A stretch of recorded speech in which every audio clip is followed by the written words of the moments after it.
সিরাজগঞ্জে সদরে ৬ কোটি টাকা ব্যয়ে নির্মিত দুটি সেতুর সংযোগ সড়ক না থাকায় কোনো কাজে আসছে না।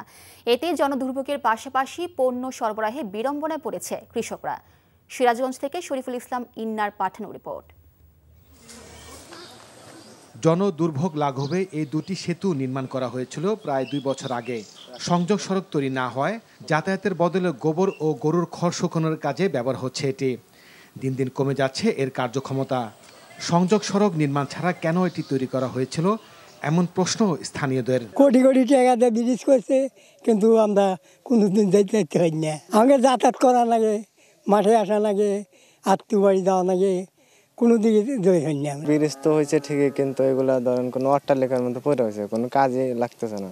ওই সীমান্ত গাঞ্জাল যা ঘুরে যায়, বিরাট অসুবিধা। সিরাজগঞ্জ সদর উপজেলার রতনকান্দি ও কাজীপুর উপজেলার শুভগাছা ইউনিয়নের 50,000 মানুষের যাতায়াতের জন্য 2023 সালের 15 ফেব্রুয়ারিতে রতনকান্দি খালের উপর এই দুটি সেতু নির্মাণ কাজ শুরু করে এলজিইডি। 6 কোটি টাকা ব্যয়ে সেতু দুটি নির্মাণ কাজ শেষ হয় 2023 সালের 14 আগস্ট। সংযোগ সড়ক তৈরি না করে চলে যায় ঠিকাদারি প্রতিষ্ঠানটি। সরকারের কাছে দাবি, আমাকে ব্রিজের পাশে দুটো রাস্তা আমাকে দরকার, রাস্তা আমাকে দিই।